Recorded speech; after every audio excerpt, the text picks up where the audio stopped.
Our story begins with a foreman who, because of a mere 2-minute delay, publicly announced he was revoking a worker's $50,000 year-end bonus. The man explained he had been repairing machinery until 3 in the morning, but the foreman simply called it an excuse. He decided not to argue anymore. He began to simply coast through his shifts, and within a month, a midnight breakdown with no one to fix it cost the factory $100 million. On Monday morning, to be honest, he was in a fairly good mood after finishing emergency repairs on Machine 3 and finally silencing its alarms. Watching the stable data, he finally allowed himself to relax, dragging his feet back to the dormitory in the middle of the night. Lying in bed, he calculated that if he could just survive this month's bonus, his father's dialysis and his wife's hospital bills would be covered. But when the alarm finally woke him, he realized he was late. He sprinted to the gate, only for the clock to cruelly flash 8:02 a.m. The red light beeped, and his heart sank, knowing a scolding was coming, though he assumed it would just be a few harsh words from leadership. Instead, the factory director had a much bigger blow prepared. Over 100 workers stood in the silent workshop for a sudden morning meeting.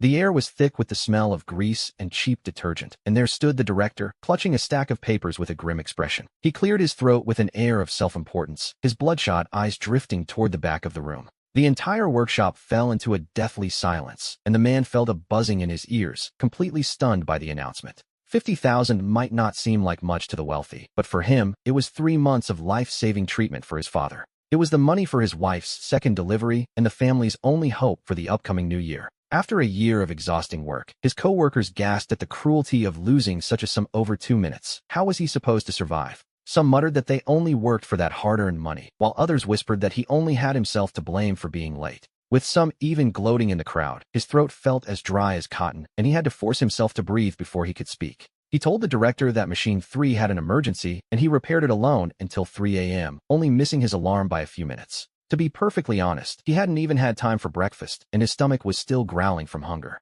The director didn't even give him a sideways glance, simply continuing to flip through the list of names in his hand. The director coldly stated that overtime was his own problem, but being late was a violation. The factory rules would not be broken for one person. Li Feng argued that if he hadn't worked through the night, Machine 3 wouldn't even start, and the entire factory would be at a standstill. The director slammed his hand onto the table with a loud crack, causing a female worker in the front row to jump in fright. He barked at Li Feng, asking if he dared to talk back. As a veteran employee, he should set an example rather than making the rules look like a joke. Being shouted at in public made Li Feng's face burn with shame, especially after giving 5 whole years of his life to this factory. He was a group leader, after all, yet the director refused to give him even a shred of dignity in front of his peers. In the back row, his co-workers couldn't help but whisper amongst themselves about the blatant unfairness of it all. One noted that Li Feng truly had worked until midnight. The night shift had seen him climbing down from the machinery with their own eyes. But as another pointed out, seeing it mattered little when the director's word was the only law that existed within these walls. Hearing the murmurs from below, the director's temper flared, and he decided to drop a heavy threat to silence the room. He declared that anyone daring to plead for Li Feng would be fined as well. The 50,000 was a warning to everyone else. From now on, he announced, anyone who arrived late would be punished by this exact same standard without exception. After that harsh ultimatum, everyone stared at their shoes in silence, afraid that even a loud breath might draw the director's fire. Li Feng bit his lip so hard it nearly bled, his palms slick with cold sweat, and his chest feeling as though it were filled with lead. It wasn't that he wanted to excuse his mistake, but the sheer weight of this injustice was becoming impossible to swallow. Staring at the director's smug, self-important face, he suddenly realized something with absolute, chilling clarity. In the eyes of men like this, the years of loyalty, the sleepless nights, and the emergency repairs didn't count for a single thing. He was nothing more than a heartless clock-in machine. If he failed to trigger the sensor on time, he was meant to just take the blow. A coworker named Lao Chun nudged him gently, whispering for him to just apologize, reminding him that 50,000 was a fortune.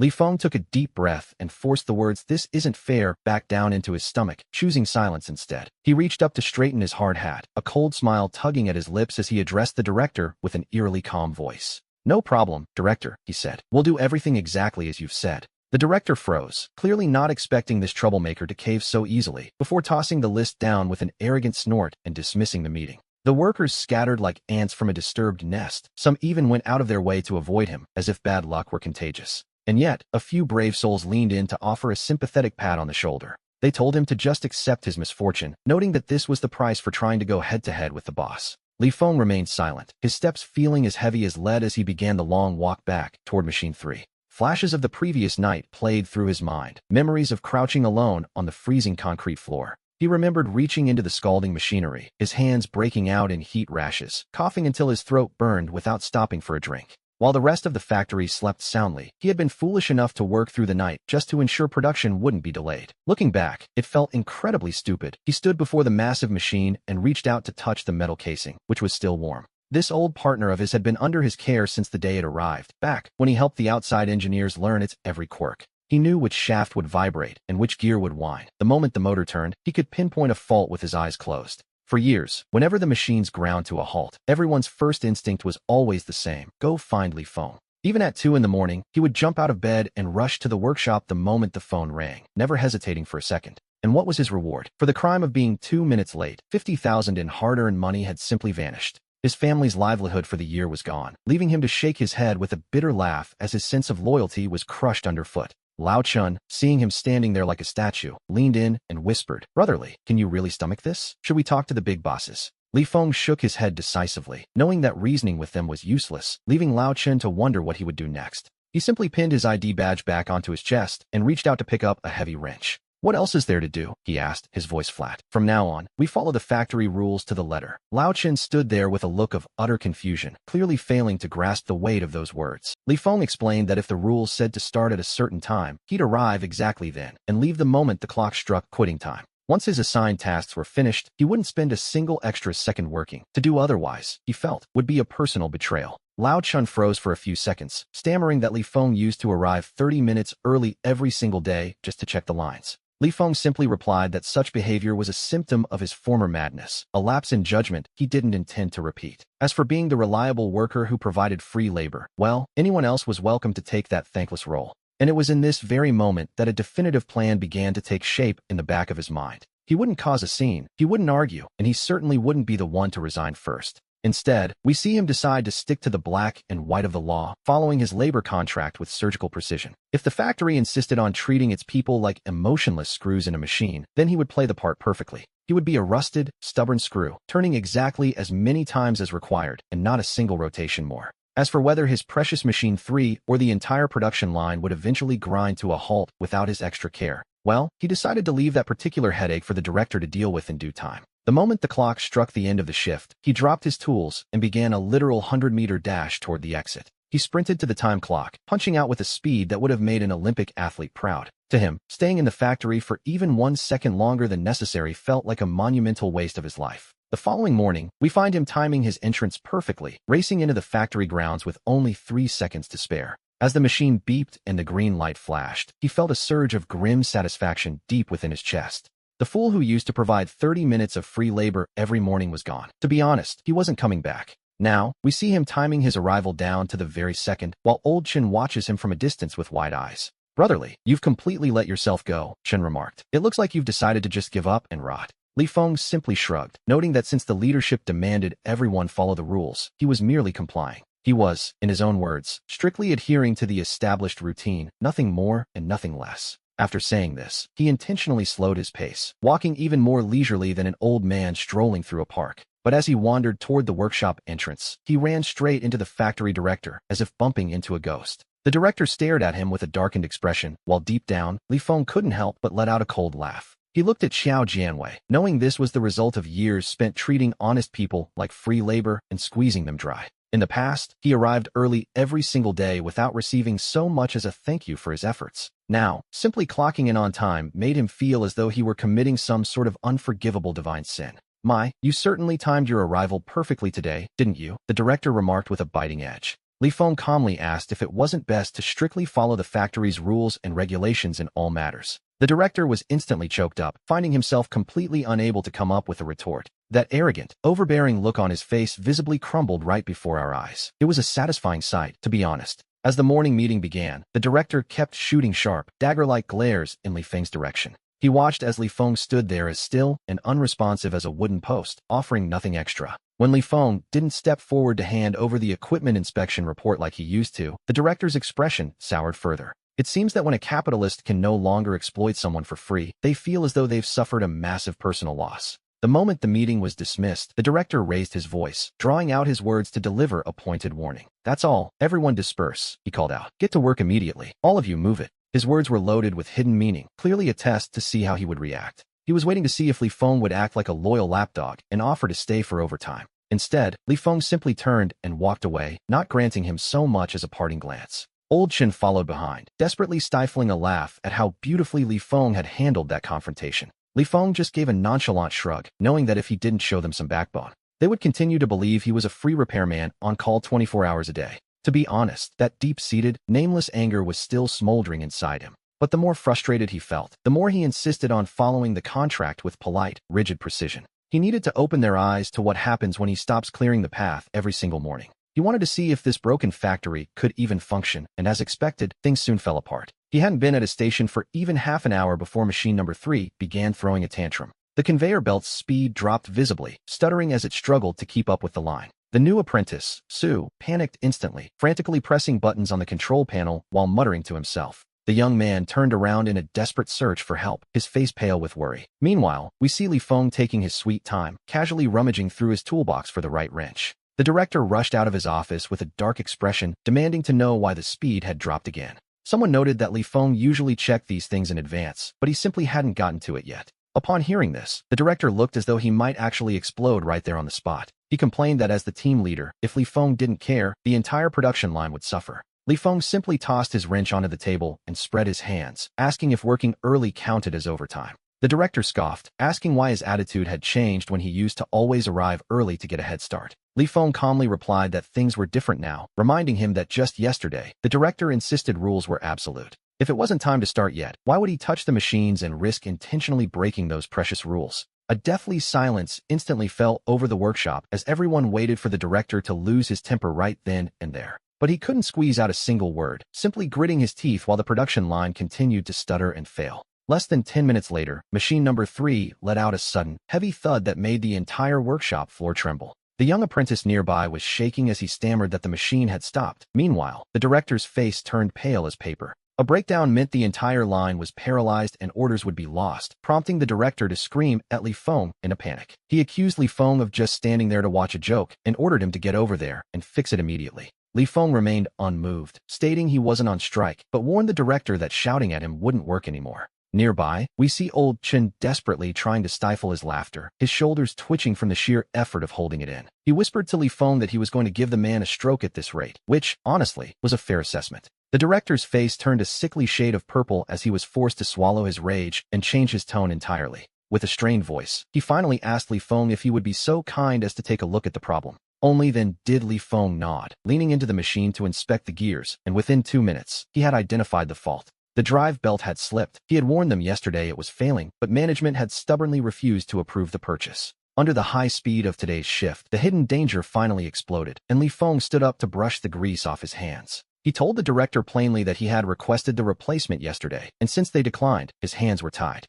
Dozens of pairs of eyes across the workshop suddenly locked onto the director, their silent stares speaking volumes. It was a look that clearly asked how he planned to shift the blame this time, leaving the director flushed with embarrassment. The director snapped, telling him that he didn't care how it was done, as long as it was fixed immediately. Li Feng replied that without new parts, he could only apply a temporary patch, and how long it held was entirely up to fate. The director urged him to just make it hold for now, otherwise the entire day's production would be a total disaster. Without wasting another word, he tightened the belt as much as possible, though in his mind, everything was crystal clear. This broken machine was bound to fail again sooner or later. In the past, he would have inspected it 7 or 8 times a day. He had always done that to prevent this exact situation, but now, he simply wiped the black oil from his hands and turned to leave. When he announced he was going to the restroom, the director stammered, pointing out that he had just been there. Li Feng paused and gave him a cold, sideways glance that made the air in the room feel several degrees colder. He asked if the director remembered saying everything must be done by the rules when he cut 50,000 from his year-end bonus. He wondered aloud if the factory rules now forbade a man from using the bathroom, a question that left no room for an easy answer. The director was instantly silenced, unable to squeeze out a single word, while every worker on the line struggled to hide their laughter. As the director's face turned the color of a bruised plum, Li Feng felt a sense of profound relief deep down. From this moment on, we see that he had reached a state of complete and total realization. If they wouldn't show him any humanity, he would follow the cold rules to the letter. If they gave him no respect, no one would have it easy. The capitalists had truly provoked the wrong person this time, and he was certainly no longer the pushover they once knew. Instead, they were facing a man who held the core technology in his hands, which, to be honest, was the biggest mistake the director ever made. After all, the entire production line simply couldn't turn without him, and he knew it better than anyone. As the shift ended, he was the first one to bolt out of the workshop like an arrow released from a bow. His apprentice called out in a panic, asking if he wasn't going to stay for overtime since the machine was still a ticking time bomb. The young man's desperate shouts followed him, but Li Feng didn't look back as he sped away from the factory gates. Staying late would be sheer madness. If he left any later, the cafeteria wouldn't even have leftovers, forcing him to chew on dry instant noodles again. He decided that whoever wanted to be a corporate slave could go right ahead, but as for him, he was done with unpaid overtime. Before his words even finished echoing, he had already rushed to the punch clock, securing the very first green light of the evening. Leaving exactly on time, he told himself, was the only way for a worker to maintain a shred of basic dignity. He realized his head must have been filled with water before, staying late to wrestle with machines just to protect some meaningless production schedule. Back then, he truly believed that doing extra was his duty, and that staying up all night didn't matter in the long run. But that devotion only led to him standing in the cafeteria every day, sighing at empty trays while his stomach growled. In the end, he was always paying out of his own pocket for noodles just to survive, a cycle he was finally waking up from. He understood now that doing a lifetime of extra work wouldn't earn him a single word of gratitude from the higher-ups. Yet being 2 minutes late could wipe out a whole year of hard work, which, to be honest, was an absolute insult to his efforts. With 50,000 in life-saving money gone, he saw no reason to keep pretending to be the factory's model worker. That evening, he knew he had to figure out a side hustle to support his family. Even a few hundred extra would help. After swallowing his last bite of dinner, he pulled out his phone and searched for a secret number he had kept for a long time. It belonged to Director Wu, the man in charge of the rival factory across the way. He called and asked if Director Wu still needed someone to come over and check on his machines, as they had discussed before. The voice on the other end was instantly overjoyed, sounding so enthusiastic he practically wanted to hand a cup of tea through the phone. Director Wu shouted that they were desperate for help and offered the usual rate of 400 an hour to start immediately. Li Feng did a quick calculation in his head and asked if 500 was possible, promising to fix any mechanical ailment they had. The other side went silent for 2 seconds, making him think the old fox was going to haggle, but instead, the man simply agreed. He told Li Feng that if he was willing to come, 500 was fine and paid daily, as the factory was currently in total chaos. He stood there frozen on the spot, a sudden wave of complex emotions surging through his heart. The old employer he had slaved away for over 5 years forced him to work until 3 a.m. without a single kind word. Yet here was a rival boss, practically throwing money at him just for dropping by to take a look. He told the man there was no problem at all and promised to be there in 15 minutes. After hanging up, he hopped on his scooter and twisted the throttle to the limit, eager to claim that extra cash. As soon as he arrived at the gate, we see Director Wu waiting there, looking absolutely desperate for his arrival. The director called him a lifesaver, explaining that the machines had been dead for several days now. Several veteran masters had stripped the parts bare but couldn't find the fault, so he begged Li Feng to take a look. The moment he walked up and heard the machine cough twice, he already had a very good idea of what was wrong. In less than 10 minutes, he had it running smoother than the day it left the factory, which was impressive, to say the least. If his old employer's machines hadn't been such pieces of junk, forcing him to practice repairs every single day, he never would have developed such godlike skills. Director Wu's eyes nearly popped out of his head in shock. It was finished in 10 minutes, leaving the veteran masters nearby with faces as sour and green as bitter gourds. One of them, clearly unconvinced, whispered a question asking if he had somehow known the answer beforehand. Li Feng simply shook the oil from his palms and replied that he just knew the problem by the sound it made. The old master's mouth twitched in disbelief at such a casual explanation. They had spent 3 days listening and touching everything, and yet this young man made them look like amateurs. Another veteran technician could only click his tongue in genuine admiration. He remarked that with skills like those, Li Feng must be earning tens of thousands a month at his main job. Hearing those words, Li Feng felt a sharp sting in his nose as a lifetime of bitterness welled up inside him. He thought of those earning tens of thousands while he slaved away for a mere 8,000, barely enough to keep his family fed. The technician told him to look around, noting that anyone in this circle with even a bit of skill easily clears 10,000. Director Wu then insisted they head to his office to share a cup of high-quality tea. We see the director grab his arm and lead him out. The factory wasn't huge, but the workshop was brightly lit and humming with life. The workers there seemed different, too. Each one of them worked with a certain spark of purpose in their eyes. Li Feng politely declined, explaining that he wanted to work more. 2 extra hours meant a few more coins in his pocket, after all. He admitted to Director Wu that with the new year approaching, his finances were full of holes that needed plugging. It was a bit of a dilemma, really, because he had fixed the machine so quickly that he couldn't even claim a few hours of labor. The director laughed, telling him he understood perfectly, but insisted that a few minutes wouldn't hurt. He told Li Feng that he had just solved a massive crisis that the others had spent half the day failing to fix. Director Wu was beaming now, his smile so wide you could see every single one of his teeth. The line had been dead for days with no one able to handle it, yet Li Feng had brought it back to life the moment he stepped in. He told the young man to put these 2,000 yuan in his pocket as a fee for tonight's hard work. Then, he invited him once more to sit down, have some tea, and talk things over slowly. The director shoved a thick stack of red bills into his hand, making Li Feng's fingers tremble in pure shock. He stammered, asking why it was so much, considering he had only been working for 10 minutes. Deep down, he was actually feeling a wave of regret. If only he had pretended to work for 4 hours instead. In his mind, that was the only way he could have accepted such a sum with a clear conscience. The director leaned in and gave him the bottom line. Every day that machine sat idle, he was losing hundreds of thousands.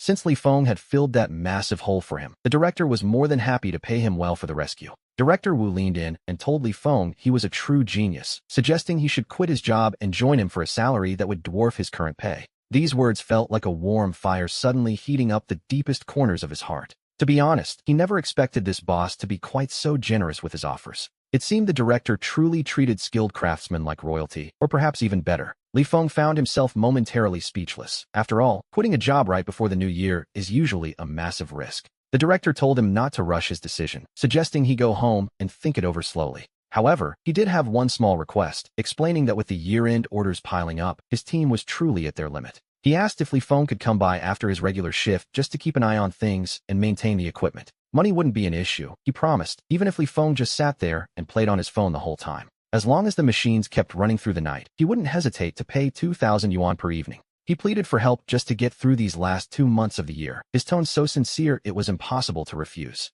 Li Feng froze like a statue, realizing that earning 2,000 a night for 60 days was a staggering amount of money. If he worked the full 2 months, he would earn more than his entire annual salary at the old factory. With wide eyes, he asked if it was really okay, even if he only stayed for a single hour each night. Director Wu nodded firmly, confirming that those were indeed the terms. He was blunt about it, explaining that tens of millions in orders were waiting to be processed before the year ended. He knew Li Feng understood the business. If the machines died, the daily losses would be enough to drive him to despair. He admitted he was desperate for Li Feng's technical skills and was practically begging for this favor. Building this factory from nothing hadn't been easy, and he wasn't about to let it crumble now. Hearing this, Li Feng felt a whirlwind of emotions, finally realizing just how valuable his unique talents truly were. He couldn't help but wonder what the last 5 years of his life had been. Was he just a fool for working so hard for nothing? Director Wu told him to rest easy regarding the payment, even suggesting that if daily billing was too much trouble, they could simplify things. He offered to settle the entire month's wages in advance, right then and there, to show his absolute sincerity.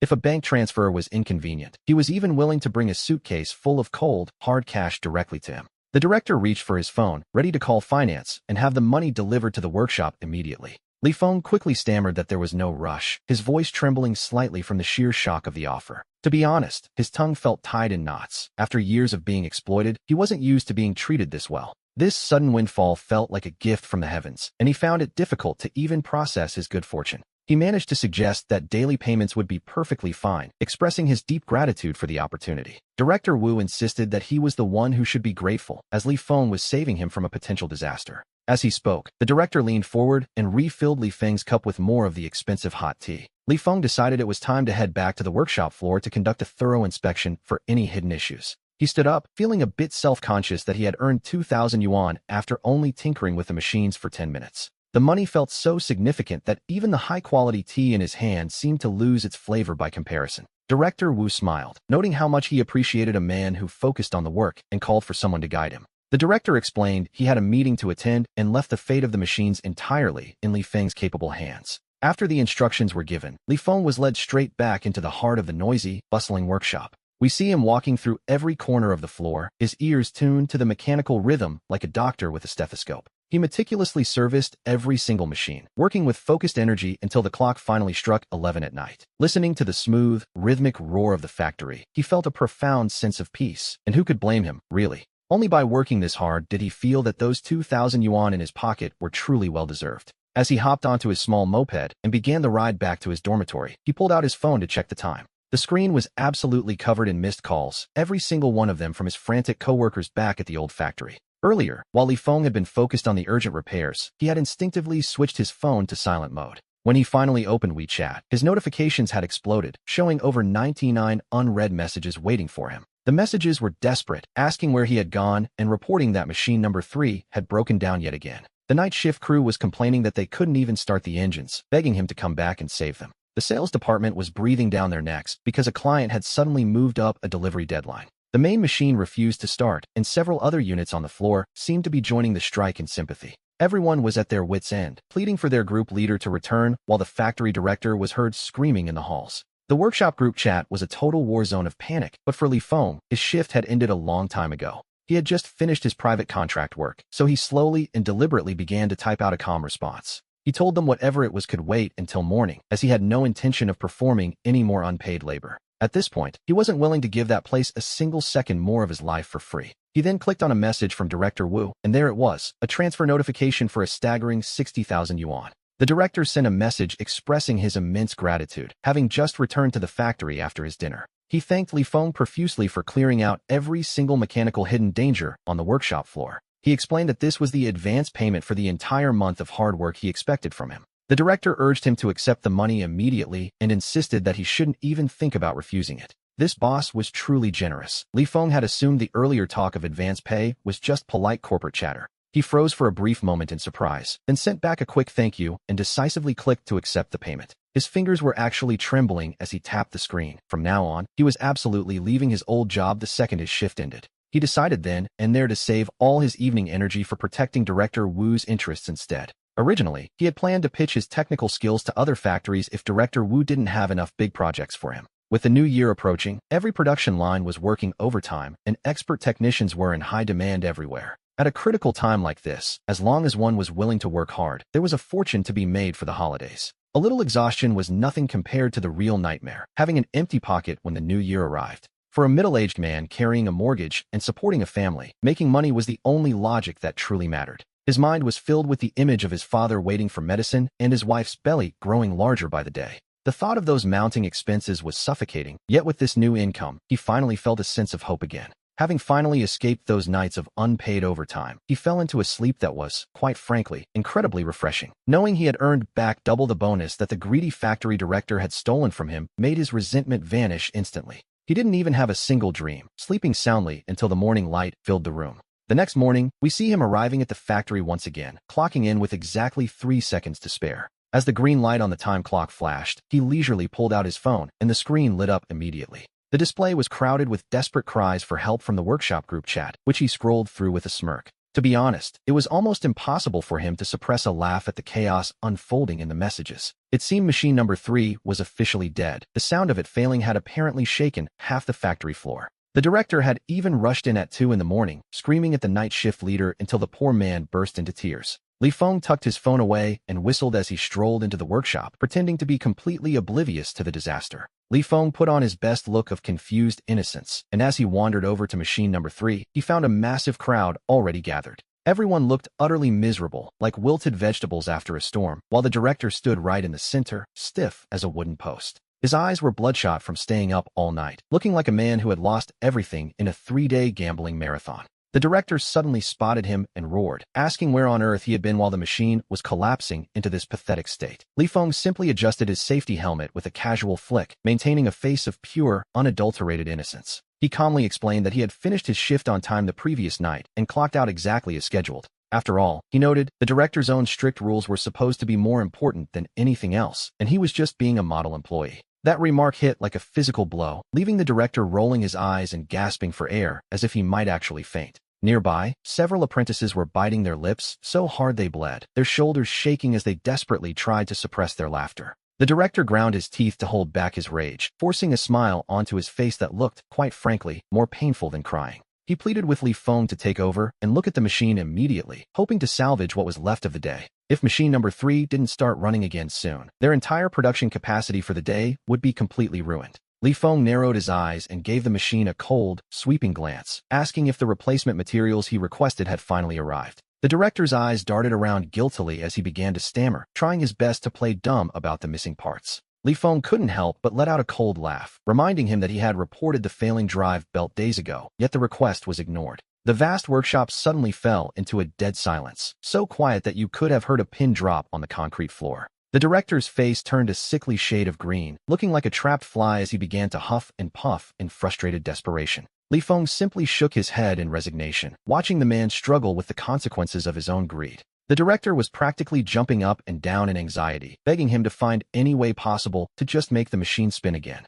He complained that the sales department had been blowing up his phone all morning, and he was reaching his absolute breaking point. Li Feng looked down with utter indifference, picking at the grease under his fingernails while his voice remained perfectly flat. He simply said the work couldn't be done today, causing the director's blood pressure to skyrocket as he roared in disbelief. Li Feng pointed out that even the most skilled worker can't cook without rice, without new parts. He couldn't fix it with magic. The entire workshop was filled with ancient, decaying junk because the management was too stingy to invest in new equipment. Instead, they found endless ways to squeeze the workers dry to fill the gaps, as if their time and lives were worthless. The workshop's supervisor's mouth began to twitch uncontrollably as he leaned in to whisper urgently into the director's ear. He reminded the director that Li Feng was right. They had withheld the parts, and without materials, even a god would be helpless. The director's face turned a bruised shade of purple, looking like a fermented bamboo pole as he finally reached his breaking point. He screamed, demanding to know what he should do since the clients were arriving any moment to inspect the goods. If the machines stayed dead, they would all be buried under a mountain of astronomical breach of contract penalties. Li Feng cleared his throat with deliberate slowness, letting a casual, airy sentence drift out into the tense room. He suggested that if his skills weren't up to the task, they would all just have to accept their fate regarding the fines. Deep down, he was mocking them relentlessly, knowing full well that those penalties would never be deducted from his own pocket. He wondered who they thought they were trying to intimidate, as the air in the workshop seemed to freeze solid. Everyone present stared at him with wide, bulging eyes, looking at him as if he were a visitor from another planet. Old Chin's mouth twitched as he whispered in shock, asking Li Feng if he had truly decided to burn everything down today. The director's eyes were bloodshot with rage, demanding to know if Li Feng was intentionally challenging his authority to get fired. Li Feng simply raised his hand, cutting off the man's impotent fury with a single, sharp gesture. He calmly stated he was merely following the factory rules that the director himself had personally established. He had followed them to the letter, and even if one were to look at it from a different perspective, he was blameless. Li Feng made it clear that at the very worst, he would simply walk out today and stop serving them altogether. The director was so consumed by rage that he began to shake like a leaf, barely able to stand as Li Feng continued his cold delivery. He stated that the machines would only restart the day the parts arrived, warning them not to say he was being unreasonable. He promised that once the materials were there, he'd have it running in 10 minutes, prompting the director to scream for the procurement status. The response was grim. Because of the holiday, the express delivery would take at least 3 days to arrive. The director's vision went dark, and for a moment, it looked as though he might actually suffer a stroke right there. And then, a voice drifted out from the crowd, delivering a final, lethal blow to the director's pride. Someone pointed out that if they hadn't forced Brother Lee away last night, this disaster would never have happened. Others chimed in, remembering how he used to arrive early every morning to check for hidden mechanical issues. Back then, these ancient machines had never once broken down or stopped working like this. The workers whispered that the director had stolen $50,000 in hard-earned money just because the man was a few minutes late. It was, to be perfectly honest, an act that was completely devoid of any conscience or basic decency. The director shot a murderous glare at the crowd, instantly silencing them as everyone held their breath in fear. But the damage was done. Once the floodgates of public opinion opened, the entire atmosphere of the workshop shifted. Everyone knew the truth. The director had sacrificed $50,000 of a man's life savings over a mere 2-minute delay. He had forced their top technical talent into total indifference, realizing too late that the factory's lifeblood was in Li Feng's hands. Now, Li Feng looked at this broken factory as if it were nothing more than a discarded trash can. Watching the director's head practically steam with fury, Li Feng slowly reached up and took a long, leisurely stretch. He calmly reminded the director that factory rules forbid idle chatting during work hours, so he really should get back to his post. He told them to simply give him a call whenever those parts finally decided to show up. He strolled away with his hands tucked deep in his pockets, his gait slow and utterly relaxed. He looked exactly like a retired gentleman taking a leisurely walk, leaving the director frozen in place. The director's face turned a ghastly shade of iron blue, looking for all the world like a fresh corpse. With methodical precision, Li Feng spent the rest of his shift tidying up the other machines.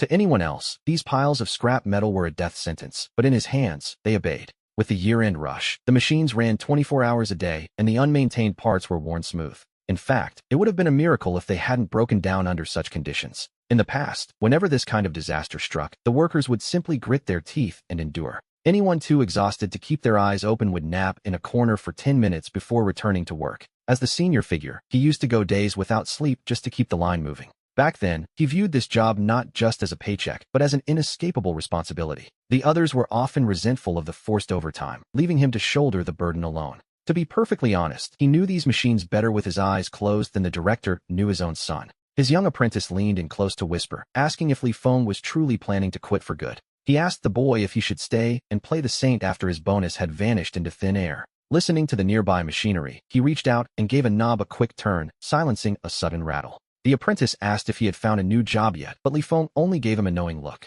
He told the boy he would take things one step at a time and see what the future held. He knew he couldn't mention Boss Wu's massive offer, or this entire factory might actually explode with envy. The exhausting day finally drew to a close, and just a second before he was set to clock out, the replacement parts finally arrived, and the delivery man began shouting at the top of his lungs. "Brotherly, the materials are here. Machine number 3 is saved." But Li Feng didn't even turn around. "I'm off the clock," he replied, before sprinting toward the time clock like a professional athlete. The moment the green light flashed, his mood soared. Another 2,000 yuan was practically in his pocket. He wiped the black grease from his palms with a look of pure disgust. "We'll talk tomorrow morning." The warehouse manager was stunned, but the director gave a direct order. "This must be finished tonight." Li Feng simply shrugged. He worked for pay, and free overtime was a door that was firmly closed. He had a food delivery shift to catch. After all, one cannot celebrate the new year on thin air alone. A group of his fellow workers watched his retreating back, desperately trying to stifle their laughter. A delicious sense of vicarious rebellion spread through the workshop, as if they were all defying the boss.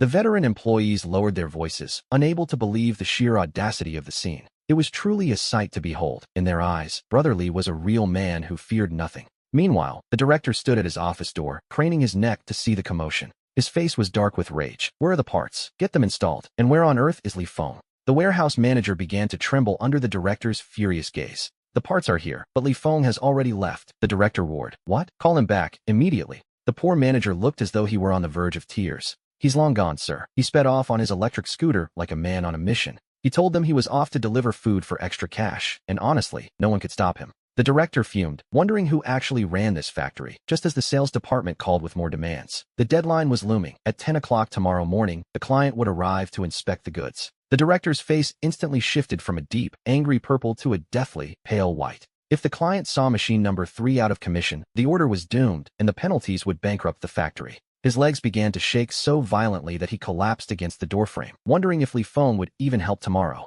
The manager swallowed hard, stuttering as he replied that there was a high probability he might. The director ground his teeth together with a sickening crunch, swearing that if the boy dared to slack off, he would. But before he could finish his threat, his confidence deflated like a punctured balloon. He realized he couldn't afford to provoke this living ancestor any further, while the manager sighed in resignation. He reminded the director that the fault lay in docking 50,000 yuan of Li Feng's life-saving money over 2 minutes. When you push someone that far, it's only natural for them to harbor a bit of resentment. Those words were like a poisoned blade stabbing directly into the director's heart. He slumped into his chair, trembling, his throat suddenly feeling as dry as parchment. He tried to tell himself it wasn't entirely his fault, as Li Feng had been the one to break the rules first. Meanwhile, we find Li Feng straddling his little electric scooter, leisurely slurping ramen at a roadside stall. He was scrolling through funny videos, washing his meal down with a cheap, ice-cold soda. He felt quite comfortable, knowing he was about to head over to Boss Wu's place to earn the real money. His phone had long been set to silent. He could practically picture the director's aging face in his mind. Anxiety, anger, regret, and fear were surely swirling in the man's head, and to be honest, he deserved it. After all, the director was the one cold-hearted enough to snatch away his 50,000 yuan. Over at Boss Wu's workshop, the equipment was nearly all brand new and kept in impeccable condition. Whenever a minor glitch appeared, Li Feng would step in and fix it effortlessly, making everything look easy. Clocking out on time every day while raking in extra cash on the side. To be honest, life was feeling pretty good. We see him returning to the dormitory under the cover of darkness. It was already well past 11 at night. From a distance, he spotted someone pacing anxiously in circles right in front of the entrance. The manager practically lunged at him, crying out that his dear brother had finally decided to show his face. He begged Li Feng to hurry to the workshop to put out the fire, as the client had arrived unexpectedly overnight. The sales team had made it clear the finished products had to be ready for inspection by tomorrow morning. Li Feng simply shrugged, noting that his working hours were long gone and everything would have to wait until tomorrow. Deep down, he knew there was absolutely no chance he was going to work for free tonight. After all, he had spent the evening running around in the cold wind just to earn 100 yuan. The director's voice suddenly barked from the shadows, promising to pay an extra 200 out of his own pocket. Li Feng turned to look under the street lamp, and there stood the director, looking quite desperate. The old man's face was as sallow and pale as parchment, a sight that gave Li Feng a momentary shock. It seemed that Iron Rooster, notorious for his stinginess, had actually come in person to corner him at his door. Li Feng insisted on waiting until morning, claiming he was so tired he could barely keep his eyes open. He added that if he were late again tomorrow, he didn't have a second year-end bonus left for the director to snatch. Leaving those biting words behind, he turned his back and started walking toward the dormitory stairs. The director shouted after him, offering 500 yuan plus an extra day of paid leave to compensate him. Li Feng's footsteps came to a sudden halt as he began to do the math quickly in his head. A paid day off meant he could spend the whole day taking private jobs. That, he realized, was a deal worth taking. I'm a man of my word. Absolutely, the director shouted, desperate to seal the deal. We see the director following him closely, clinging to Li Feng as if he were a literal lifeline. It was as if the sun had risen in the west. How on earth had this vampire suddenly changed his nature? Li Feng swiped his phone screen open, only to find a flood of desperate SOS messages in the workshop group chat. He let out a cold laugh. It turned out a whole group of people had hit a wall they couldn't climb. They had only come running to beg for his help because they were truly out of options. But after running around all day, his bones felt like they were practically falling apart.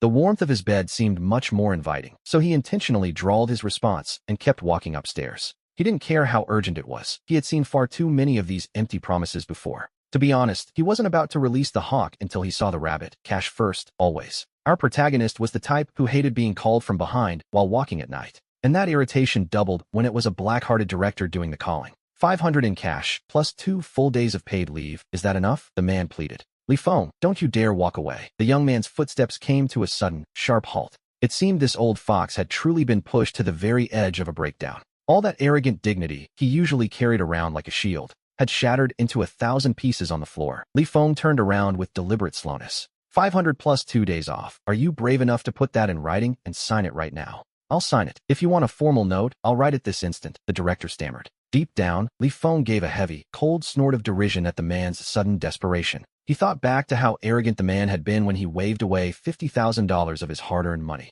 And yet, here the director was, playing the humble servant and practically begging for mercy. Li Feng let out an incredibly exaggerated, long-drawn-out sigh that seemed to vibrate with exhaustion. Oh, tonight has just been far too draining on my energy, he lamented with a weary tone. He complained that his legs felt as heavy as lead, making every step a monumental struggle. You see, I can barely even stand straight right now, so how could I possibly find the strength to work? The director was so anxious he looked ready to burst into tears, pleading, Li Feng, I am literally begging you. The client had already checked into their hotel and was demanding the shipment be ready by 10 tomorrow morning. Machine number 3 was currently as dead as a doornail, and the director felt his very life was on the line. Boss, when you put it like that, you're putting quite a lot of pressure on me, Li Feng replied calmly. We see the director panting heavily, his breath wheezing like an old, broken bellows in a forge. He gasped out, So can you finally find it in your heart to show a little mercy and help? Fine, stop your shouting. I'll go take a look and see exactly where the problem lies. The moment those words left his mouth, the surrounding workers were so excited they nearly broke into applause.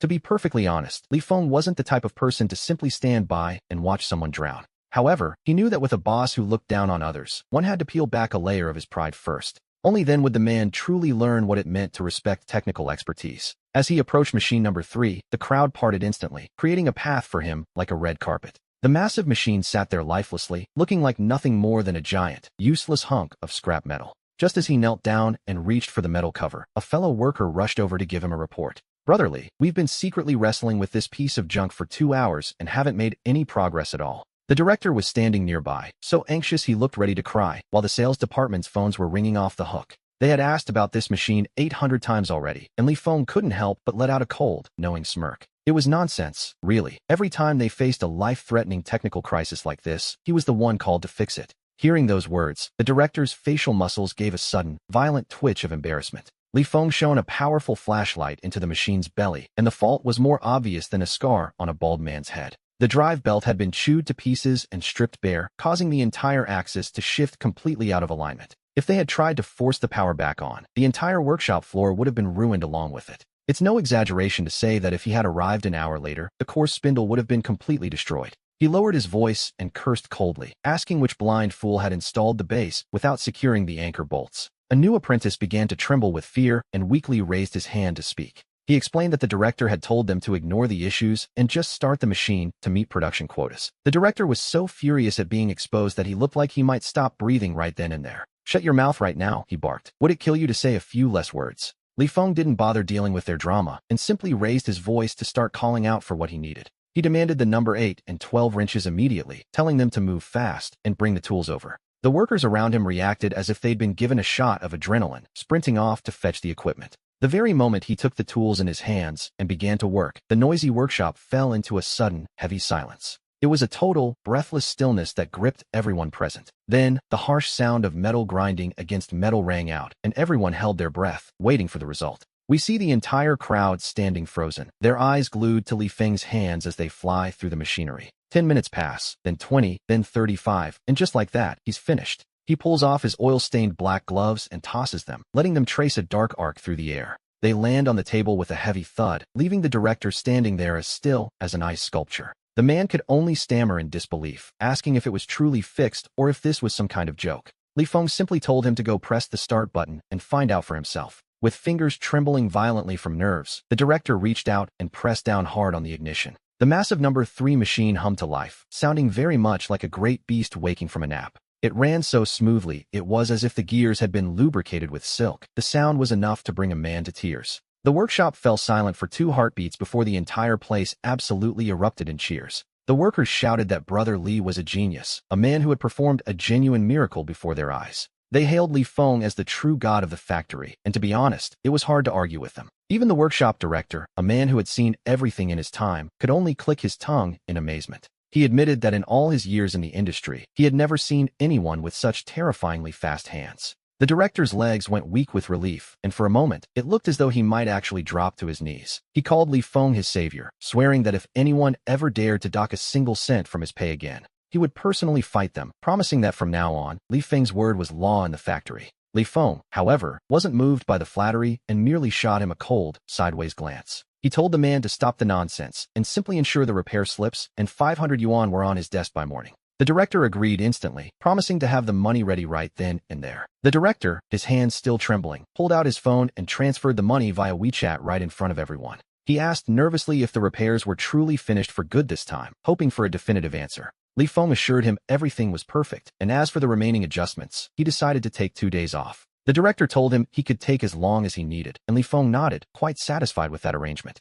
With the job done, he announced it was time to head home, feeling as though his brain might actually explode from exhaustion. He tucked his hands behind his back and strolled out of the workshop like a man without a single care in the world. Behind him, dozens of workers stood in collective silence, their eyes fixed on his retreating figure with a look of pure awe. To them, he was a living legend, and for Li Feng, having 2 days off in a row felt absolutely incredible. Every day, he slept until he woke up naturally, only opening his eyes when the sun was already high in the sky. After a hot shower, he would hop on his battered old scooter and wander down to the corner of the street. There, he would happily devour a bowl of hot dry noodles, enjoying the simple peace of the morning. He washed it down with a 2 yuan cup of iced soy milk, letting out a long, comfortable sigh of relief. This kind of stress-free life, without any blame or pressure, was something he wouldn't trade for a kingdom. In the evenings, he continued his routine of heading next door to pick up another 2,000 yuan. He'd give the machines a few casual taps with a wrench, and they behaved perfectly, leaving Boss Wu thoroughly impressed. The boss gave him a big thumbs up, swearing that Li Feng's hands must be made of solid gold.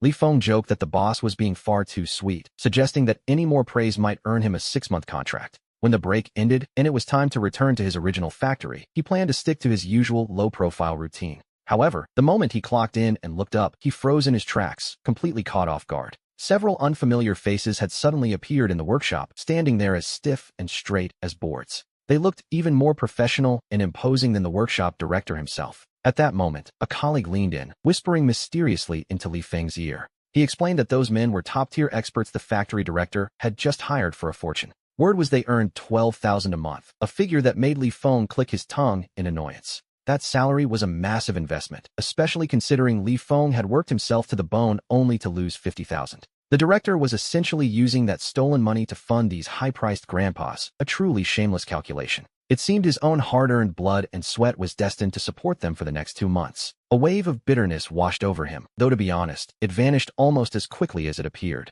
He thought of the balance in his own pocket, with 2,000 yuan flowing in every single night. That income alone put him miles ahead of these so-called high-level technicians. Since the new experts had arrived, he felt he could slack off with an even clearer conscience. The more capable they were, the more justified he felt in doing absolutely nothing at all. He felt quite pleased with himself, and the moment the clock struck, his muscle memory kicked in instantly. He was the first to sprint to the time clock, because really, who doesn't love leaving exactly on time? However, he didn't rush out today. Instead, he turned and headed straight for the director's office. He marched inside to find the old man leaning back comfortably in his expensive executive chair. Straightening his clothes, Li Feng knocked on the door and asked if he could have a quick word. The director barely lifted an eyelid as Li Feng asked if he could reconsider that 50,000 yuan bonus. He argued that being only 2 minutes late shouldn't warrant such a ruthless financial punishment. In an instant, the director's expression shifted, his face darkening like a closing book. In a single second, he switched back to his haughty leadership persona, calmly lifting his teacup and blowing on the leaves. Li Feng, he began with a sigh, the factory has its rules, and rules are rules. He reminded him that being late was a violation clearly written in black and white.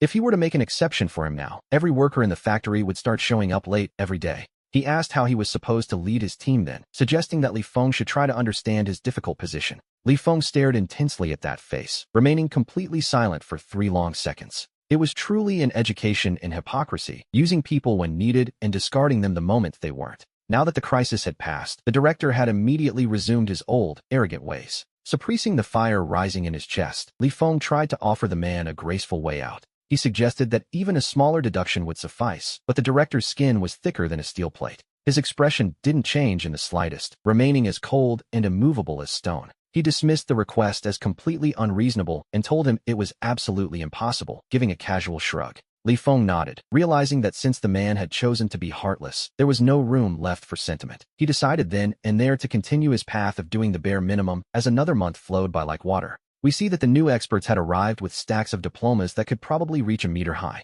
However, their knees seemed too stiff to bend, and they couldn't stand the sight of a single drop of grease. They had absolutely no idea how to handle the eccentric temperaments of the workshop's ancient machinery. Relying on theoretical knowledge could only fool people for so long. When a real problem arose, they were completely lost. Whenever a job turned out to be particularly dirty or exhausting, it was still assigned to Li Feng. He didn't mind doing his job for his salary, and besides, those new recruits were quite a sight. When they first arrived, they were still filled with that particular brand of fresh-faced enthusiasm. They ran back and forth, eager to impress and appearing quite diligent in their new roles. The director, meanwhile, was lost in his own grand delusions, believing he'd hired a savior for 12,000 a month. He felt he finally didn't have to worry about Li Feng's attitude anymore, walking through the workshop with his hands behind his back. While the director fantasized about the factory conquering the global market, Li Feng simply clocked out the second his shift ended. After work, he headed straight to Boss Wu's place for maintenance, where he had those machines running perfectly. Boss Wu couldn't stop smiling every time he saw him, and as the second month began to unfold,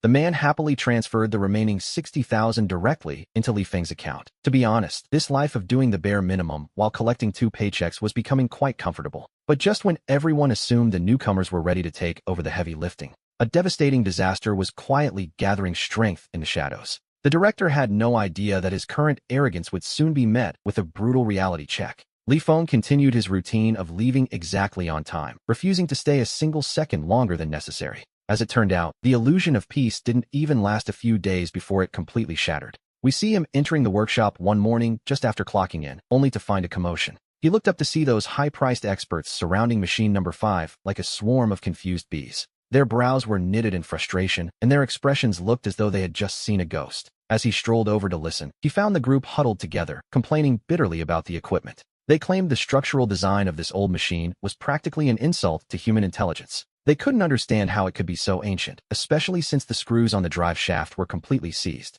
They were practically shouting, demanding to know which idiot had designed such a thing in the first place. Apparently, they had spent the entire previous afternoon struggling with it, but the more they adjusted the data, the more the system crashed. Standing behind them, Li Feng almost couldn't suppress a laugh at their sheer incompetence and their complaints about it being vintage. In his mind, these so-called high-achieving students were simply inexperienced and had never seen such a battle-worn, antique piece of equipment. He watched these supposed elites with a certain level of quiet amusement. It seemed their prestigious degrees had made them allergic to grease, as the idea of actually crawling on the floor to inspect the machine was out of the question. Their greatest talent was standing by and giving orders, while Old Chen leaned in and whispered conspiratorially to Li Feng. He told him that the group had been stubbornly fighting with the machine until 11 o'clock the previous night. Machine number 5 hadn't budged an inch, and the director was so anxious he was practically pulling his hair out. Li Feng found it hilarious that experts earning 12,000 a month couldn't even handle a single machine. To him, 18,000 of their value was pure talk, and the remaining 2,000 was just for show. The thought was so sharp that he nearly burst out laughing right then and there. He knew exactly what was wrong with machine number 5. He could diagnose it just by listening to the sound it made. The core bearing was definitely the culprit, as the lubricant inside had likely dried into something resembling burnt asphalt. But he wasn't about to volunteer his help. He told himself he would have to be crazy to step in now when his current role was so peaceful. He had become a true master of doing as little as possible, vowing never to lift a finger unless it was absolutely necessary. His new workplace creed was etched into his mind. If a problem wasn't within his specific jurisdiction, it wasn't his problem. He wouldn't even raise a pinky to help, but then, around 10 o'clock, a world-shaking explosion suddenly erupted from the workshop. The concrete floor beneath their feet shook violently 3 times, leaving everyone in the workshop momentarily stunned and speechless. Immediately after, the silence was broken by one of the newcomers screaming in a voice that had gone completely out of tune from terror. A blood-curdling scream echoed through the air. The director was finished. Machine number 5 was billowing smoke, and the director's blur as he charged out of his office was faster than Li Feng heading to a side job.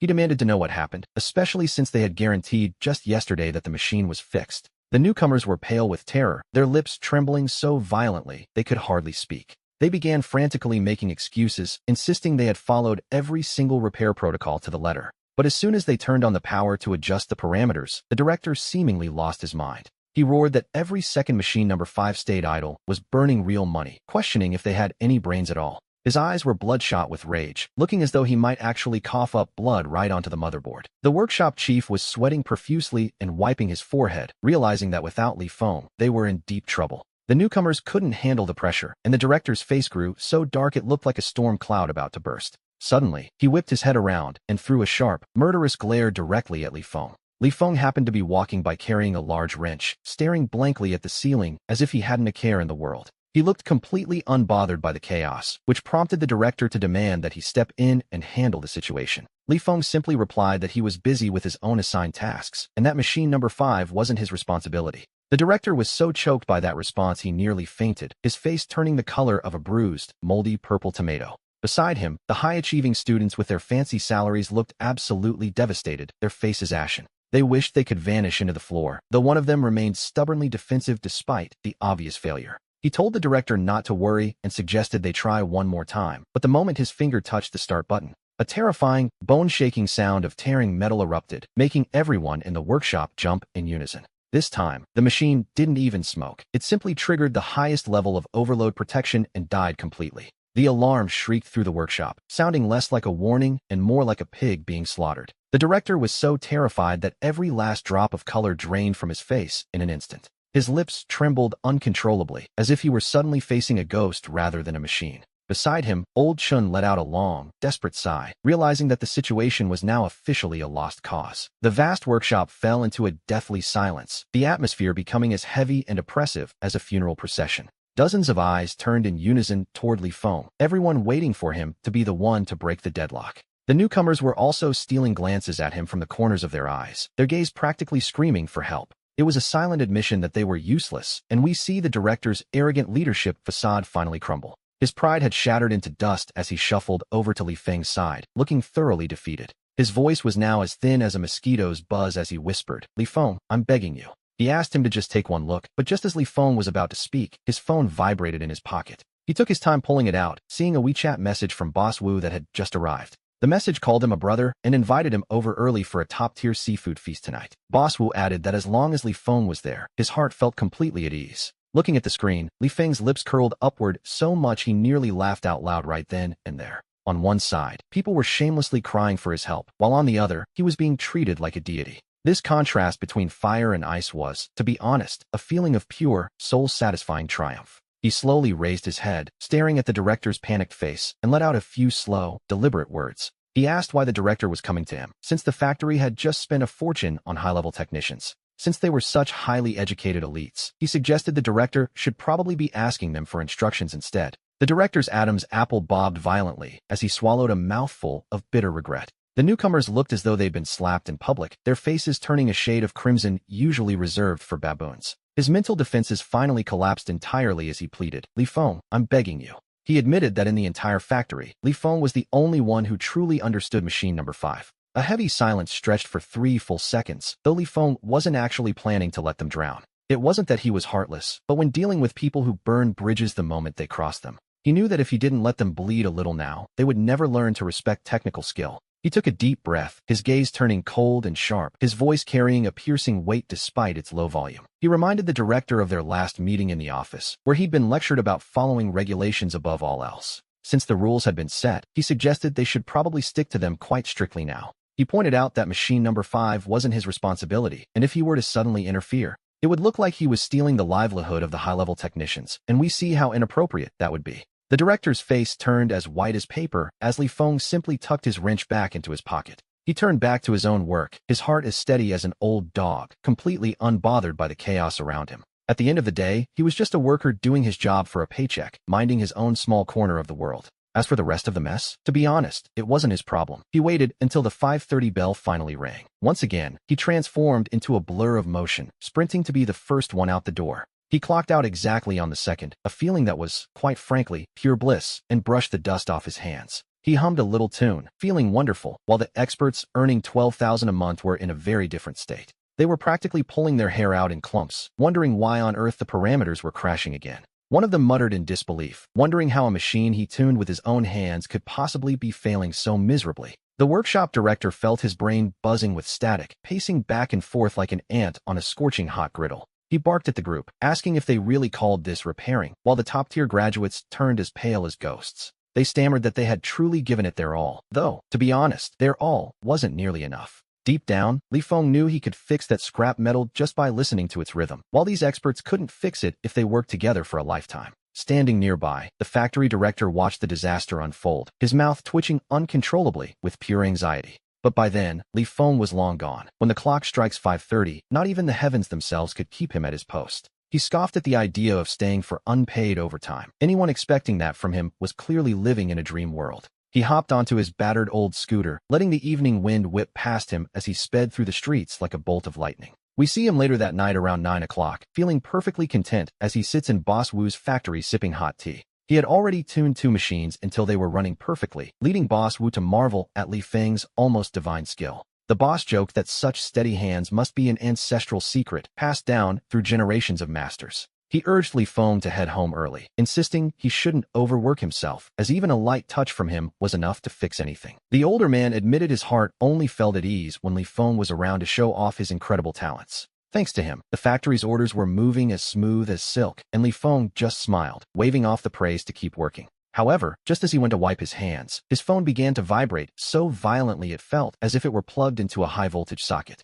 He pulled it out and saw the workshop group chat exploding with frantic messages. Machine number 5 was officially dead. It was a total collapse. Not even a single indicator light was flickering, and the assembly line was spitting out nothing but scrap metal. The customers' phones were ringing off the hook, their demands for updates sounding more like death threats than business inquiries. Back at the main office, the factory director was smashing cups in a blind rage, screaming for the finance department to prepare for the worst. The finance department had just tapped a few keys on the calculator, and the estimated loss was already skyrocketing toward 100 million. Li Feng nearly sprayed his mouth full of hot tea directly onto his phone screen in pure shock. 100 million. Even if they poured an entire year's worth of factory profits into that hole, it wouldn't even begin to fill it. He blinked a few times and kept scrolling to watch the drama unfold. Machine number 5 was responsible for all the high-profit VIP orders. To make matters worse, its failure was effectively strangling the 2 assembly lines that followed right behind it. Everything coming out of the warehouse for the last 2 days was essentially industrial trash, and the customers were absolutely losing their minds. The complaints were practically being slapped onto the factory director's face, and Li Feng couldn't help but collapse onto his table, laughing and pounding the wood. This wasn't just a broken machine. It was as if a nuclear bomb had been detonated right in the middle of the workshop. They used to complain about his work ethic, but after only a few days of him taking it easy, the factory was already down 100 million. The more they lost, the more that arrogant factory director found himself backed into a corner with no way out. Karma is a funny thing, and this was the price for treating a top-tier technical expert like a complete nobody. We see him around 11 o'clock that night, casually riding his electric scooter back toward the dormitory building. From a distance, he noticed the entire factory area was lit up like broad daylight, with a crowd of bloodshot eyes surrounding machine number 5. Those poor souls were still struggling, and even the director, who usually looked at everyone through his nostrils, was there. The director had actually rolled up his sleeves to get his hands dirty, and as Li Feng passed the gate, someone with sharp eyes shouted his name. They begged brotherly to come in and save them, calling him their only hope in this absolute disaster. He didn't even turn his head, simply stating he had no time and had been off the clock for hours. They pleaded with him, claiming the director was on the verge of a mental breakdown, but Li Feng remained completely unmoved. Deep down, he felt that if the man went crazy, it certainly wasn't his problem to fix. He continued strolling toward the dorms without stopping, leaving the living hell of the workshop far behind him. We see several workers with half their bodies buried inside the machine, blindly rummaging around without a clue what was wrong. All the supposed experts were gathered there, yet they were just digging through the gears like lost children. The pressure was becoming unbearable. One man smashed a chair in a fit of rage, while another simply started screaming. The workshop director was clutching his head, squatting on the ground, and questioning his entire existence. The factory director sat slumped on a parts box like a pile of wet mud, his eyes hollow as he muttered nonsense to himself. Li Feng couldn't resist turning back for a second to admire this beautiful scene before humming a tune and heading to bed. In a way, he felt he should thank the director for cutting his pay and forcing him to find better work elsewhere. The money he'd made in the last 2 months completely dwarfed that pathetic year-end bonus. This was going to be a wealthy year. He was done with unpaid overtime. Not even a dog would put up with that. But as he opened his dorm door, he didn't even have time to unlace his shoes. Several large men suddenly rushed out and hoisted him into the air, desperately calling out to Brother Li. They begged him to show some mercy and save them, explaining that the director had made a ruthless threat. If machine number 5 wasn't fixed, the year-end bonuses for every single person in the workshop would be cancelled. He froze mid-air, stunned by the news. Collective punishment was a truly venomous tactic, even for this place. The men holding him were his old comrades who worked shirtless alongside him every day, and now their eyes were bloodshot with desperation. The words, "not my problem," were right on the tip of his tongue, but they got stuck in his throat. Looking at those weathered faces on the verge of tears, the cold ruthlessness he felt toward the company began to waver. His resolve softened. He knew these brothers had entire families relying on that bonus money to survive. Their children were waiting for New Year's clothes, and their mothers-in-law were expecting their holiday envelopes. No one understood better than he did how heavy that life-saving money felt after a long year of grueling labor. After all, that small bit of hope at the end of the year is all a worker has, and they were looking at Brother Li to protect it. "Please, you have to come back," they pleaded, explaining that the factory director had issued a final, ruthless order.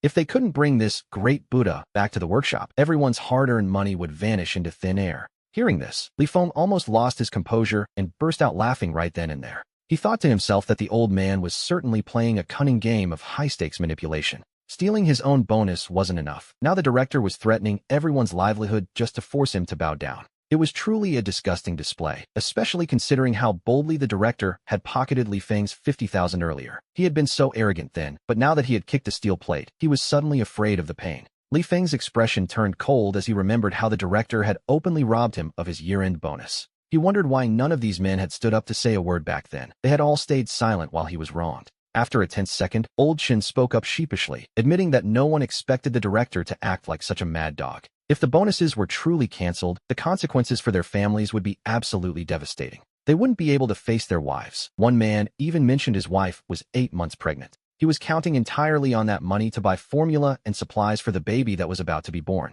Another worker chimed in, saying that if he went home without that bonus money in his pocket, his wife would undoubtedly kick him and his luggage right out the front door. "Brother Li, please." To these hundreds of workers in the workshop, Li Feng was no longer just a colleague. He was their only hope for survival. A long, heavy silence followed as he looked at this group of rough, burly men standing before him. Seeing them stare at him with bloodshot eyes as if he were a living saint made his heart tighten painfully. But rules were rules. He had already finished his shift and was exhausted from a long day of making deliveries. He was beyond tired, yet he tried to hold his final line of defense with one last stubborn remark. "My dear brother, please stop holding out on us," they begged, as the men were truly being driven to a dead end. If the machines remained idle like this, the losses would soon reach astronomical proportions. Forget the year-end bonus. Even next month's base salary was now in doubt, causing Li Feng to let out a heavy sigh. Deep down, he truly wanted to let that dog of a director suffer, but he couldn't watch his poor brothers go down with the ship. He patted the dust off his trousers and stood up abruptly, signaling his decision. The crowd erupted instantly, shouting with a level of excitement that was almost overwhelming. They looked ready to carry him into the workshop like a deity, where the scene inside was nothing short of apocalyptic. "Don't pull that power cable. It's over. It's all over," someone screamed amidst the chaos. Another fire broke out near the casing, and workers cried for help as toxic smoke began to billow out once more. The core thermal plates had completely burned through, and the ventilation system was failing, a total disaster, in other words. The workshop supervisor huddled in the corner, clutching his head in despair as he waited for the inevitable end. As for that once arrogant factory director, he was now slumped helplessly on a scrap bin. With eyes like a dead fish, he mechanically repeated his losses like a mantra. 100 million, my goal is gone. He cursed his wretched luck until he suddenly looked up and saw the commotion at the door. Seeing the workers crowding around Li Feng, the director reacted as if he had seen a long-lost savior in the middle of the night. He scrambled forward, nearly tripping over his own feet in his haste to reach the young man. Phone, my living ancestor, you finally appeared. Hearing his name called so affectionately nearly made Li Feng lose his dinner. He coolly reminded them that he had already clocked out and was only there to take a casual look around. The director gasped, silenced by the sharp remark, and didn't dare to utter another word of protest. Instead, he immediately switched into a high-quality sycophant mode, addressing him only as Brother Feng. I'll bow to you right now, the director cried. Just give me a price, any price. He begged Li Feng to name his terms, so long as he could save the factory from this disaster. He was even willing to kowtow 300 times, while the other workers gathered around to plead their case. Brotherly, please, show us what you can do, they urged, their voices filled with desperation. They were truly powerless against this mess, and they knew that if Li Feng didn't step in tonight, the entire crew would be facing total ruin, or worse. It was a grim prospect, to say the least. Li Feng let out a long, heavy sigh, feeling the weight of their expectations on his shoulders. He marched over to machine number 5, but one look at the damage nearly made him lose his mind. These so-called experts, with their high salaries, had managed to turn a multi-million-dollar machine into something resembling a pile of scrap metal. More than half of the screws were simply missing. The signal lines were all reversed, and the axis alignment was so far off it was almost comical. Even the main spindle had been twisted into a pretzel by brute force, causing him to finally snap. You call this an emergency repair? He roared at them. You actually call this a repair? To be honest, it looked more like deliberate sabotage. The highly educated engineers turned bright red with shame. They stammered that they had tried their best, but Li Feng snapped that they were just fast-tracking the factory's bankruptcy. He didn't want to waste another breath on words. Instead, he looked up with sudden, sharp intensity. His cold gaze swept across the room as he began barking out orders for specific wrenches and tools. He demanded a multimeter, high-precision calibration rulers, screwdrivers, and insulated gloves immediately. Get them to me at light speed, he commanded. In less than 2 minutes, everything was laid out before him. We see him grab the wrenches and the multimeter, his hands moving with the precision of a master. The calibration rulers and insulated gloves were all ready, and someone had even gone so far as to unscrew the cap of a water bottle in advance. They bowed respectfully as they handed it over, urging Li Feng to have a drink and moisten his throat before starting. Another worker rushed to hold a lamp for him, anxiously asking if the brightness was sufficient for his needs. Someone else even offered to lay down extra layers of cardboard so he wouldn't be cold on the floor, making Li Feng chuckle inwardly at the absurdity. Usually, these people would curse him behind his back for being a lazy veteran, but now they were all acting like devoted disciples. Their faces changed faster than one could flip the pages of a book, as Li Feng zipped up his coveralls and pulled on his insulated gloves. He bent down and crawled directly into the chassis of machine number 5, a relic filled with a dense, chaotic mess of original components. The wiring was so incredibly intricate and tangled that there wasn't even a visible gap to begin the work. The previous group of rookies had turned the interior into a total disaster, meaning cleaning up this mess would take 3 times the effort. The moment he made his first move, the entire workshop fell into a deathly silence, as if everyone had collectively stopped breathing. As the harsh sound of metal grinding rang out, the dozens of people present stood frozen, as if their pressure points had been struck. The director watched intently as Li Feng searched for the calibration point, realizing this blind technique was something no textbook could ever teach. To be honest, even if they memorized the steps, they lacked the master's touch. It wasn't like watching your mother stew ribs at home. It wasn't something you could learn just by looking, yet the director stood behind him like a wooden post, not daring to move an inch. He was terrified that even the slightest noise might disturb the master while he lay there, deep beneath the machine. Inside, however, Li Feng was as steady as a mountain, knowing he could handle these mechanical flaws even with his eyes closed. It was as simple as drinking water to him, even though the main spindle had been twisted into a truly ghastly shape. At least 5 core components had been knocked out of alignment, and even the basic sensors had their polarities reversed. It was no wonder the machine screamed like a slaughtered pig when powered on. The experts had plugged the temperature wires in completely at random. If he hadn't been called out of retirement tonight, the motherboard would have undoubtedly burned into a crisp within seconds. With the violent dismantling methods they were using, they were essentially dragging the entire workshop into a collective suicide. He kept his head down and worked with a frantic intensity, not moving from his spot for over 3 hours straight. In the past, being forced to work late like this for no extra pay would have been a common, bitter occurrence. When someone asked if he needed to come out for a breath of air, Li Feng simply told them to shut up and hand over the open-end wrench. Watching Li Feng's godlike maneuvers was, to be honest, 100 times more thrilling than any Hollywood blockbuster. By 3 in the morning, the harsh workshop lights were enough to make anyone's vision start to blur. He gritted his teeth and fought through the exhaustion, finally wrestling with the last, most stubborn nut on the machine. He collapsed onto the floor and exhaled a long breath of stagnant air, having finally finished the repairs for the power-on test. The director reached out with a trembling finger and pressed down hard on the green start button. The massive machine number 5 roared to life, emitting a perfectly smooth and steady hum. In that second, the entire workshop erupted like a boiling pot. The machine had finally come back to life. One worker shouted that Li Feng must be the god of mechanics descended to Earth, and we can hardly blame his enthusiasm. If he hadn't seen it with his own 2 eyes, he would have sworn he was watching special effects from a sci-fi movie. $100 million contract had been snatched from the jaws of death, and several workers who couldn't handle the pressure finally broke. They covered their faces and sobbed with relief, while the director acted like a son reunited with a long-lost father. He lunged forward as if greeting his own parent, calling out to Li Feng with desperate affection. He called him his dear ancestor, declaring that Li Feng had quite literally saved his life tonight. He had saved the entire company, and the director swore that if anyone ever dared to mention Li Feng being late again, he would be the first one to tear them apart, promising that from now on, Li Feng was like an elder brother to him.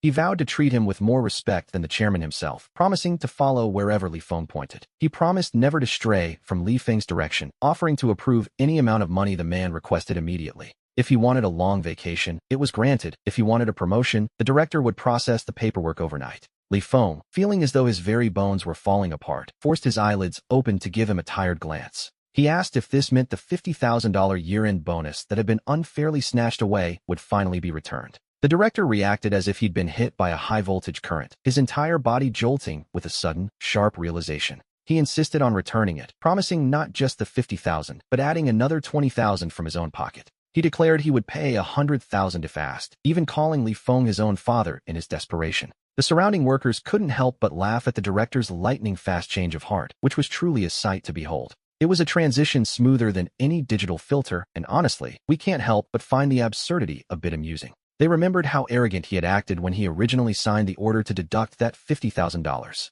Now, his humble posture was perfectly practiced. They all realized that Li Feng was the true pillar holding the factory together. To have provoked him in the first place seemed, in hindsight, like a complete lapse in basic judgment. The director's face flushed with a mix of shame and embarrassment, yet he didn't dare utter a single word of protest. He could only force a smile, while Li Feng pulled off his oil-stained insulated gloves and gave them a casual pat. Li Feng announced he was going home to sleep, leaving everyone standing there with their jaws practically hitting the floor. He had just saved the entire operation, and now he was simply walking away without a second thought. The workers panicked, asking if he was really going to retreat and leave them to handle the aftermath alone. They begged him to stay and monitor the stability of the parameters, but Li Feng noted that his shift had ended long ago. He reminded them he wasn't a workhorse available for free at all hours, leaving the director's voice cracking in a desperate shout. He cried out to his ancestor, reminding him that it was currently 3:30 in the morning. He retorted that even if it was 3 in the morning, it was still his own private time. Since he was officially off the clock, the entire workshop suddenly erupted into laughter loud enough to raise the roof. As he strolled into the empty corridor, we hear the sudden sound of hurried footsteps echoing behind him.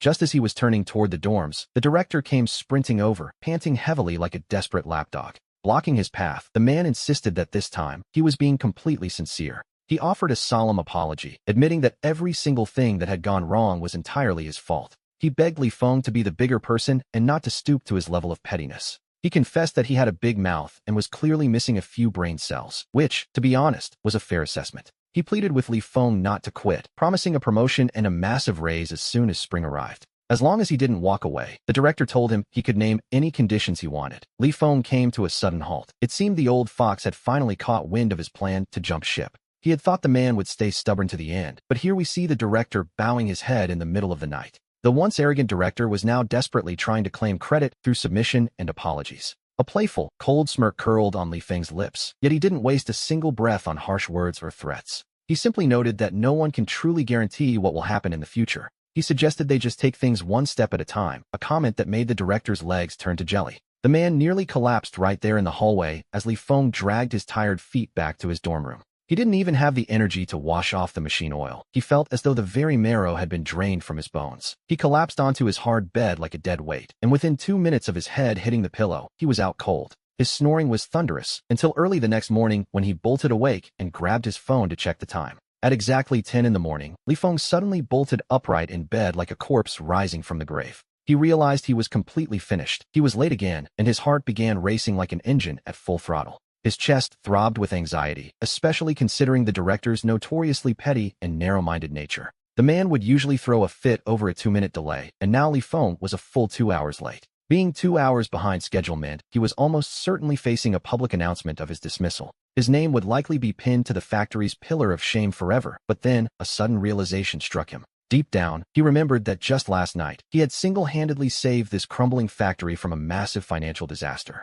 He decided that as the hero who saved everyone's fate, staying in bed until 10 in the morning was perfectly earned. In his mind, this was simply showing proper respect for his own life, so he took a long, slow stretch. He took his sweet time washing up and brushing his teeth before strolling toward the factory like a man with no cares. He had already calculated the worst-case scenario. At most, he would just get a stern earful from the boss. He truly didn't care anymore, but as he reached the main gate, he felt a familiar vibration in his pocket. He habitually pulled out his phone to check the time, only to see a bank transfer notification pop up on the screen. It was a transfer of exactly 20,000 yuan, with a note stating it was a private bonus from the director's own pocket. The message promised that his deducted year-end bonus would also be paid back in full by the end of the year. Li Feng stared at the screen, his brain freezing for 3 seconds before his fingers instinctively tapped to confirm the deposit. Getting the cash into his account was the only thing that mattered. As for Director Hua's promise about the rest of the bonus, well, only a fool would truly believe that, considering how ruthlessly the man had cut his pay in the past.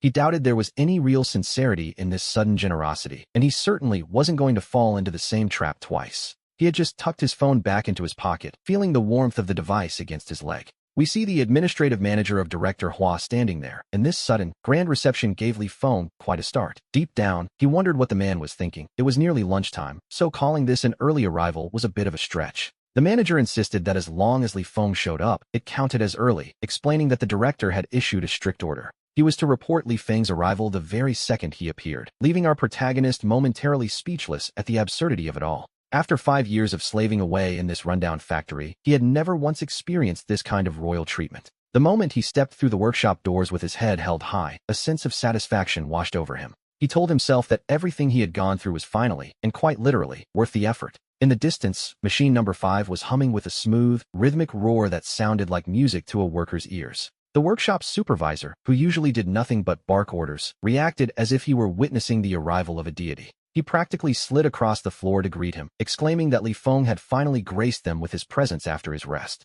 The supervisor claimed that as long as they saw a great figure like Li Feng standing there, the entire team felt at peace. It seemed their hearts could finally return to their chests now that the expert had arrived. He praised Li Feng's skills from the previous night, noting that machine number 5 had never been this well-behaved since it was purchased. The air was filled with polite greetings, with everyone asking if Brother Li was thirsty or needed anything at all. One offered to get him warm water, while another scrambled to ask if he was hungry after his long sleep. They even offered to fetch steamed buns from the canteen, complimenting him on how handsome and refreshed he looked today. Li Feng laughed coldly to himself, remembering how these same people were acting like arrogant bosses just the day before. Now, they were all bowing and scraping like obedient servants, a truly remarkable transformation, to be honest. Suddenly, Director Hua came charging out of his office like a whirlwind, with tears of excitement practically welling up in his eyes. He hailed Li Feng's grand arrival and immediately began ushering him inside with the utmost respect. Director Hua insisted that they head straight to his office to share a cup of his finest tea. Li Feng pointed out that he was a full 2 hours late, which would usually be a problem. When he asked if his pay would be docked, the director shook his head like a rattle in total denial. He claimed that in this factory, the concept of being late simply didn't apply to someone like him. He was now a living ancestor at the level of a technical director, and whatever time he walked through the gates. Well, that was exactly when the workday was officially considered to begin, and that was that. Li Feng praised the director's wisdom, while deep down, his spirit was practically soaring with satisfaction. Last night at 3 a.m., they were nearly on their knees. Today, they were well and truly at his feet. Sitting in that spacious office, we see him watching the once mighty director acting so humble. The man was submissively pouring his tea, making Li Feng feel for a moment as if he were dreaming. He held the blue and white porcelain teacup with both hands, looking quite ridiculous in his extreme caution. He was more devout holding that cup than if it were a live explosive, calling him Brother Feng with reverence. He reminded Li Feng that he had pulled the entire factory back from the edge of a cliff the night before. The director had already reported this massive achievement to the big boss, and the leadership had reached a decision. From now on, all that dirty and exhausting manual labor in the workshop would no longer require him to lift a finger, though Li Feng wondered if the man was plotting something else. He worried for a second they might be trying to push him out, but the director quickly leaned in close. His face was covered in a fawning smile, looking like a man who owed a debt of 8 million. He explained that Li Feng's only daily task was to pull up a chair and watch the machines run. As long as he was there to oversee the floor, the entire staff could finally breathe a sigh of relief. The director promised that his benefits would be maximized, and any raise would be entirely up to him.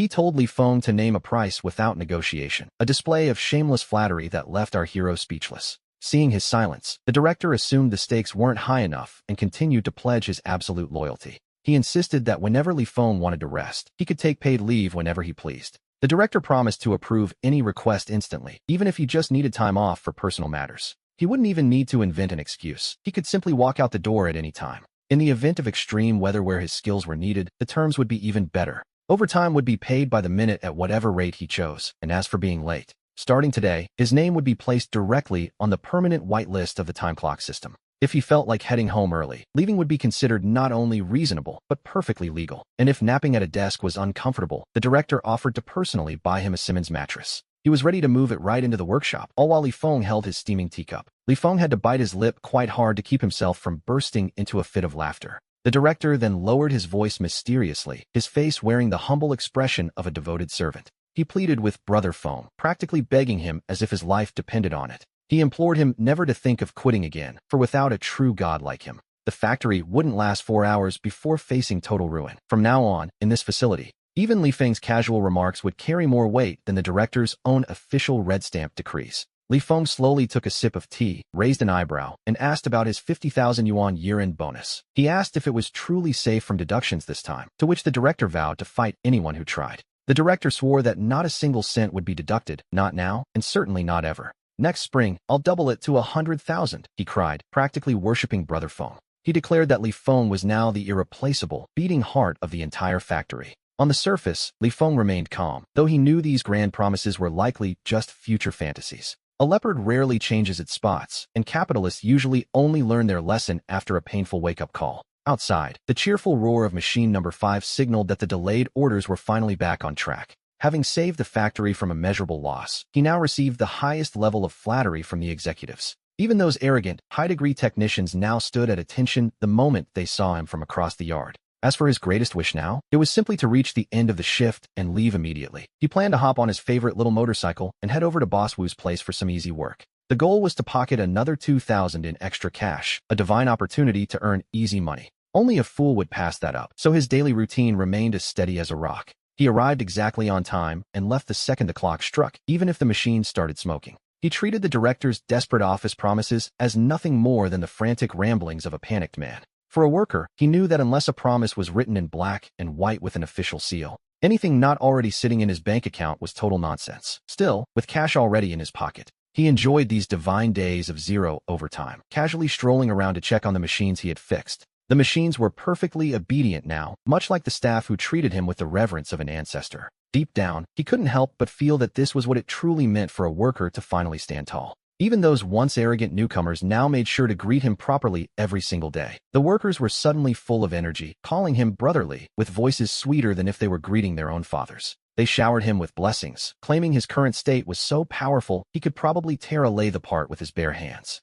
They constantly offered him water, though Li Feng noticed some were acting like thieves, sneaking past his workstation 3 times a day. Their nerves were clearly on edge, terrified that he might suddenly be in a bad mood or that something might go wrong. If he so much as cleared his throat or coughed in the hallway, the director would react like a protective mother hen. He would dash out of his office at lightning speed, frantically asking why Brother Feng was coughing. He'd ask if he had caught a cold and insist that he head home immediately to rest for a couple of days. He even offered to personally drive him to see a top specialist, which, to be honest, was a bit of an overreaction. Li Feng simply explained he had smoked a bit too much and his throat was just a little dry. The director immediately spun around and began roaring at the cleaning lady to go prepare some ginger tea. He demanded the ginger be sliced thick, a level of dramatic concern that left Li Feng feeling completely defeated by the absurdity. If we look back just 1 month ago, such a bizarre and theatrical scene would have been entirely unthinkable. He couldn't have imagined this in his wildest dreams, yet now, receiving this imperial treatment felt quite ordinary. It had become as natural as drinking a glass of cold water. He was simply used to it by now.